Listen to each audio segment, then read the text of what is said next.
Good afternoon, everybody. Uneducated Economist here. Thought I'd cover another chapter out of Cantillon's essay on economic theory.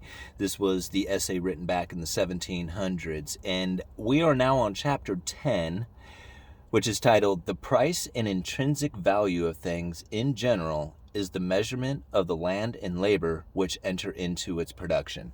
Now, intrinsic value, this is something that I have heard quite a bit, and people have asked me to explain intrinsic value. And I would just simply answer it. It's the amount of time and effort that goes into making whatever it is that the product that you're referring to. And so a lot of times you'll hear people say silver has intrinsic value. Well, there was time, labor, effort, something went into the production of silver. That's the intrinsic value of it. But when you listen to Cantillon explain the intrinsic value, it really gives you the idea of what something has as far as the value when it comes to the time and effort, right? Because what somebody's willing to pay for it is far different. An artist could spend, 1,000 hours on their piece of art, but may only get $1,000 for it. So they earn $1 an hour for their art. The intrinsic value is the time and effort that went into creating the item, and the market value is something very different. So the way Cantillon explains it is if you had like 2 acres of land, equally proportioned, equally like in circumstance is what I should say, not proportion, but equally in circumstance. In the sense that the labor that went into it, the production that comes from it would be pretty much identical. Then the intrinsic value of the wheat would be the same. Same thing if it was wool or anything else. Now, when he describes it inside of wool, like you got 2 acres, it can only produce so much wool. Like you got max production, the sheep need to eat or whatever. There can only eat so much, or there's only so much land there to raise sheep on, so you're only going to be able to produce so much wool. The wool coming off of 1 acre as opposed to the acre right next to it is the same. There's no difference to it. The intrinsic value is identical.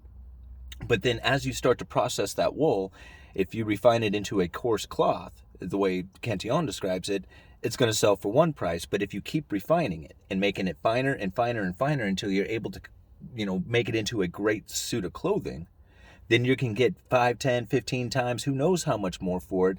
For every time the labor goes into that piece of cloth, the intrinsic value is starting to rise, which in turn creates a market value for it. Now, what is interesting is that when he talks about just the labor of things, and this is something that I hadn't thought about, it was kind of like a side note after I read it. I was like, wow, isn't that interesting? And what he was describing as far as just labor as being the intrinsic value is he talks about a river. And if you were to dip a jug into the river and try and sell the water that came out of that, it would be almost impossible. There's nobody who's going to give you any money for a jug of water that's dipped right into the river where they can just go get the water themselves. The supply is so vast that it pretty much makes it useless. But then if you dip that jug of water or dip that jug into the water and then carry it into the middle of the city where you can then sell it because there's a demand for water, then the intrinsic value comes from the water carrier, the actual effort it took to carry the water into the city. And that's why the water now has this intrinsic value to it, is because it was brought to a different location where there is no water. Now, the market value will be much different. And this is where he describes market value being different from intrinsic value. So if you can imagine like this intrinsic value is the time and effort and labor and land that went into production of it. But then the market value can be very different. So if the farmer planted far too much wheat, and now there's an abundance of wheat, right? It was the same time, effort, land, labor, everything that went into creating this wheat. It was just so much of it that the market doesn't have that much demand for this much wheat.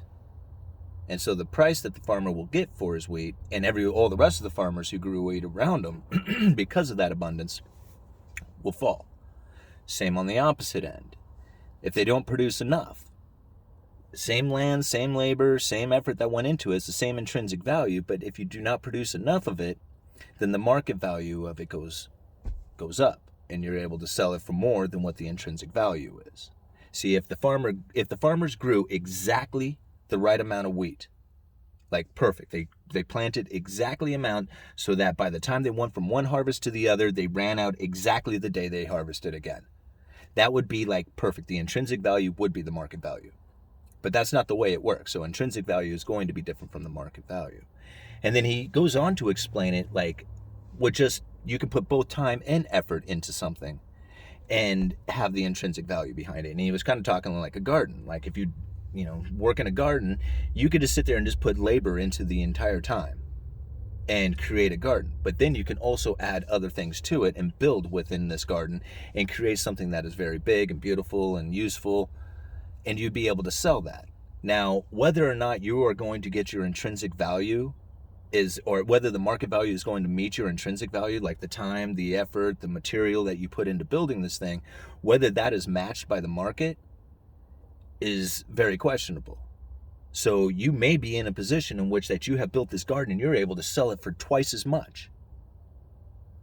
But then you could also be in a position where you built this garden up and you can't get the money for the garden that went into the material that built it. And you think about this when it comes to like construction. So the intrinsic value of something, it's the amount of time and effort and labor that went into it, the land, labor, and effort. That's the intrinsic value, which is not the same as the market value, which is what somebody is willing to pay you for it. Great chapter. I love that one. Intrinsic value. Uneducated Economist, you guys let me know.